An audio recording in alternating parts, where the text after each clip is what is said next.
네, 안녕하세요. MS3입니다. 네, 안녕하세요. 큐피디입니다. 수식 없이 보는 전기차 기술. 네, 맞습니다. 오늘도 조금 새로운 소식들과 정보를 전달해드리기 위해서 준비를 해왔는데요. 전기차 관심 있으신 분들, 특히 테슬라 관심 있으신 분들한테는 재밌는 주제가 될 수도 있을 것 같습니다. 저 관심 있어요.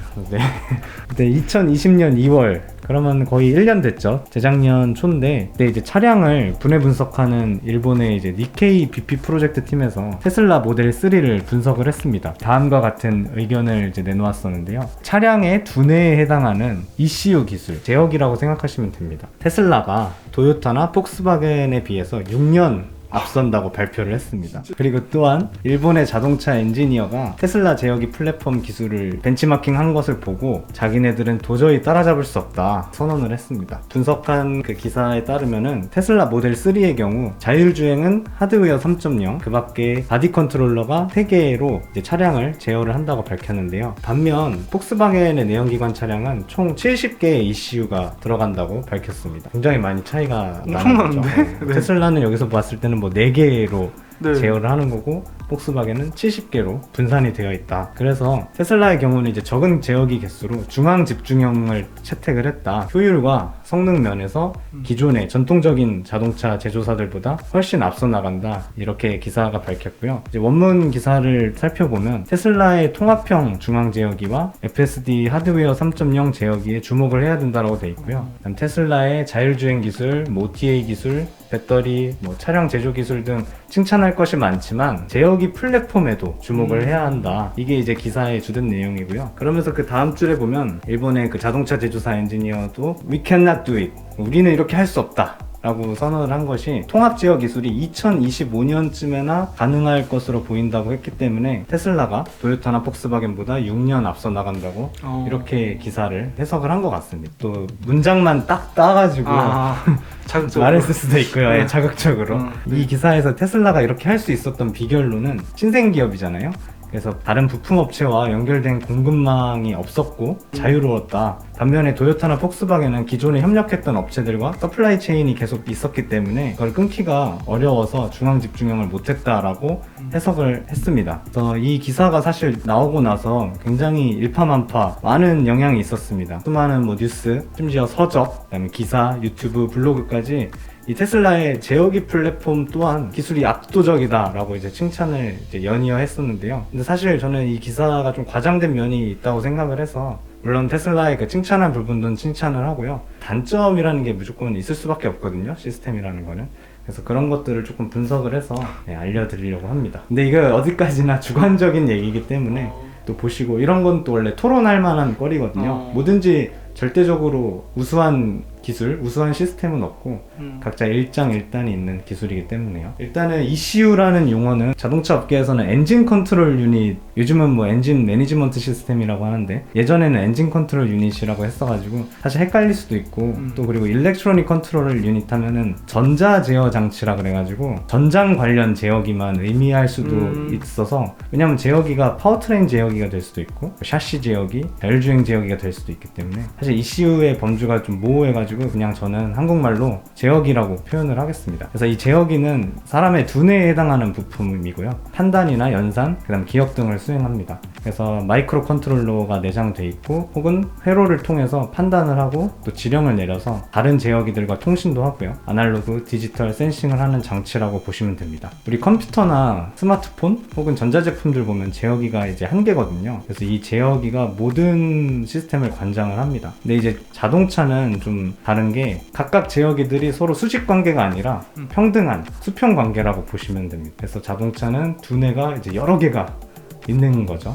두뇌 안에서도 담당하는 부분이 다르다고 이제 비유를 할 수 있을 것 같습니다. 앞에 기사에는 보면은 테슬라의 경우 오토파일럿 1개랑 바디 컨트롤러 3개 갖고 차량을 전체를 제어한다고 되어 있는데 실제로는 전기차는 모터도 제어를 해야 되고요. 그다음 배터리 매니지먼트 시스템도 있어야 되고요. 충전 장치도 당연히 있어야죠. 심지어 완속, 급속 따로 돼 있을 수도 있고 통합이 될 수도 있지만요. 그다음에 냉각 제어기 등 이렇게 다양한 제어기가 적용이 되기 때문에 오토파일럿과 바디 컨트롤러 3개만 갖고 차량을 전체 제어하는 거는 말이 안 되는 거죠. 그래서 저거는 조금 과장이 되어 있다라고 말씀드릴 수가 있고요. 테슬라는 제어기가 뭐 3개, 4개밖에 안 들어가고 폭스바겐 전기차는 뭐 45개다. 테슬라가 압도적으로 제어기가 적다. 이거는 사실 좀 큰 과장이고요.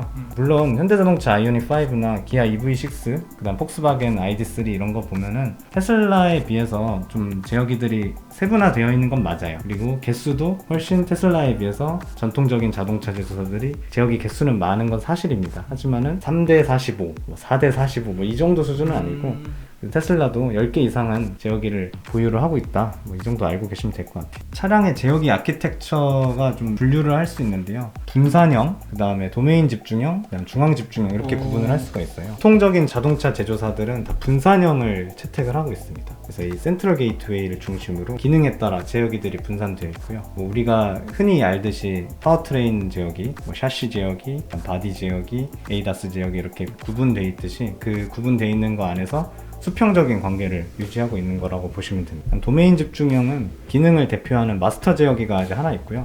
그 제어기가 이제 중재자 역할을 하는 것이라고 보면 됩니다. 그다음에 이제 테슬라가 택하고 있다는 중앙 집중형은 최대한 기능을 통합시켜서 제어기 수를 확 줄이고요. 통합된 그 소수의 제어기가 시스템을 전체 관장하는 것입니다. 그래서 이렇게 테슬라의 사실 자율주행이나 바디 컨트롤러 이런 거는 사실 통합되어 있는 건 맞아요. 중앙 집중형이라고 볼 수는 있고요.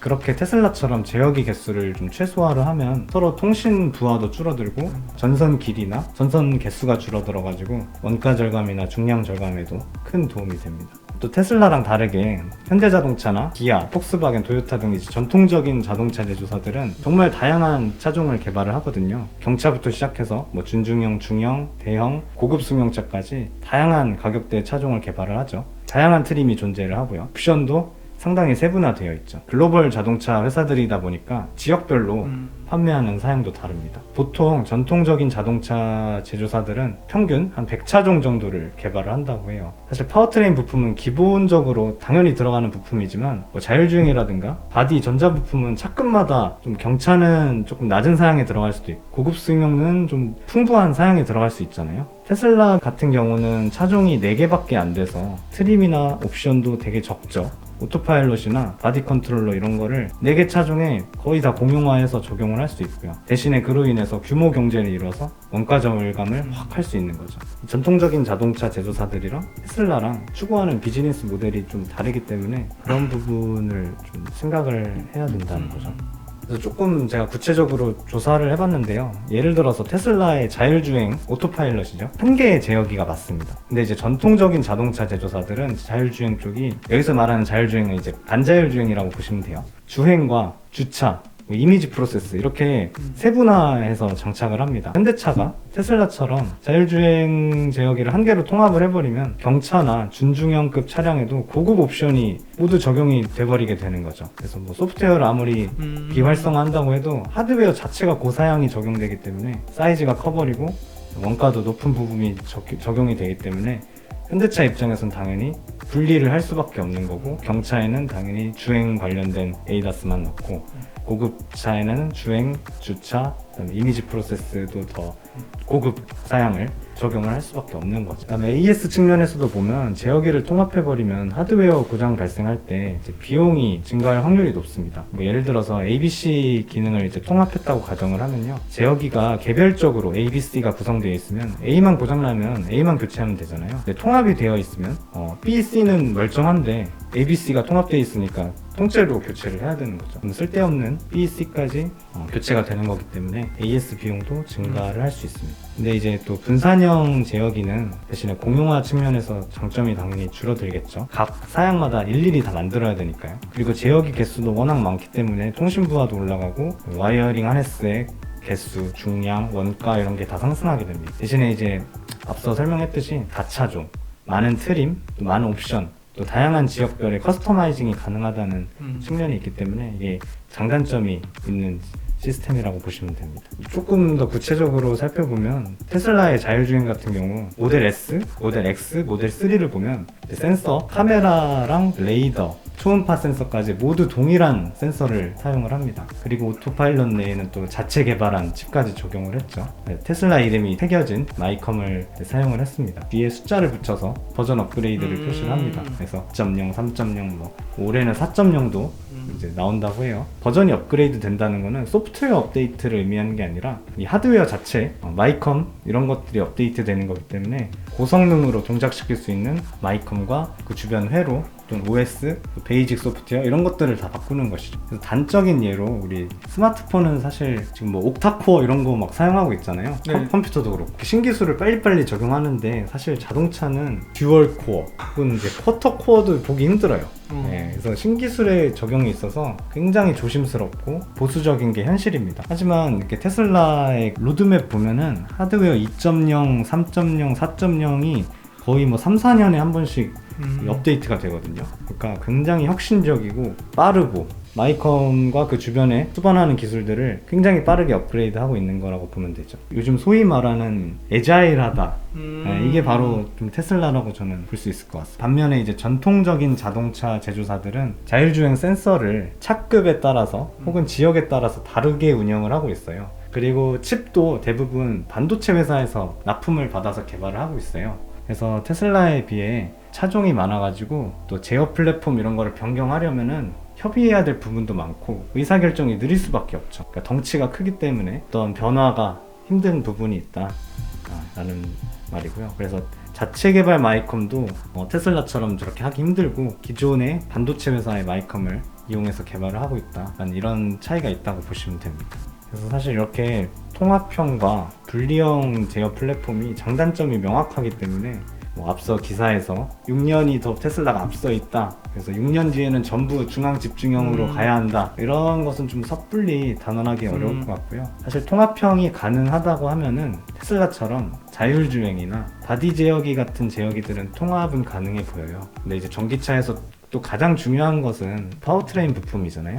우리가 아는 뭐 배터리 매니지먼트 시스템, 모터를 제어하는 인버터, 또 충전 제어하는 컨버터, 그다음에 그 밖에 뭐 냉각장치, 샤시 등은 각 기능에 맞게 전문적인 제어기가 존재를 해서 그들이 이제 수평적인 관계로 서로 협조 제어하는 게 더 효율적일 수 있고요. 그다음에 앞서 언급했듯이 이제 테슬라의 경우 차종이 적고 트림이나 옵션이 적기 때문에 그 비즈니스 모델에 맞게 오토파일럿과 바디 컨트롤러를 중앙 집중 제어기 구조로 설계한 것은 진짜 개발 초기부터 아예 그렇게 생각을 한 거잖아요. 우리는 차종을 적게 하는 대신에 모든 걸 통합하고 원가 절감을 하고 심플하게 가겠다, 이런 비즈니스 모델로 갔기 때문에 통합형 제어기로서 성공을 할 수 있었던 것이고요. 제어기 플랫폼 구조가 무조건 중앙 집중형이 선진 기술이라고 말하기보다는 이제 또 현대자동차나 도요타나 이런 자동차 회사들은 경차부터 고급 승용차까지 모든 고객층들을 다 상대를 하겠다라는 그런 비즈니스 모델을 갖고 있기 때문에 분산형 제어기 플랫폼도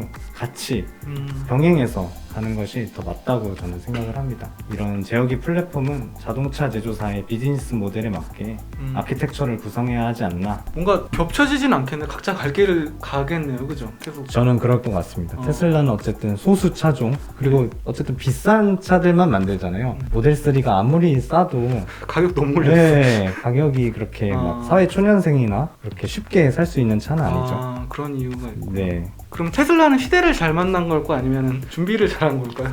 테슬라는 애초에 그 비즈니스 모델 자체를 그렇게 잡은 거죠. 모든 고객을 다 만족시킬 수는 없다. 대신 매니아층을 만들고 그 매니아층에게 집중해서 만족시키겠다라는 입장이고요. 이제 전통적인 자동차 제조사들은 모든 고객, 그리고 전 세계에 있는 모든 고객들을 다 상대를 하겠다. 왜냐하면 시장을 키워야 되니까 그렇게 생각을 했던 것 같습니다. 테슬라가 어떻게 보면 좀 그래도 다른 자동차 제조사들과는 다르게 시장을 파고들었다고 볼 수가 있을 것 같습니다. 비즈니스 모델을 보면 머리는 좋은 것 같습니다. 네. 사실 이게 댓글에 있었어요. 그쵸? 네, 있었는데 좀 사실 내용도 어렵고 조사할 부분이 많아가지고 네. 오래 걸렸습니다. 감사합니다. 엔카 TV를 위해서. 감사합니다. 구독, 좋아요 부탁드립니다. 이거 여기까지? 네네. 네. 고생하셨습니다.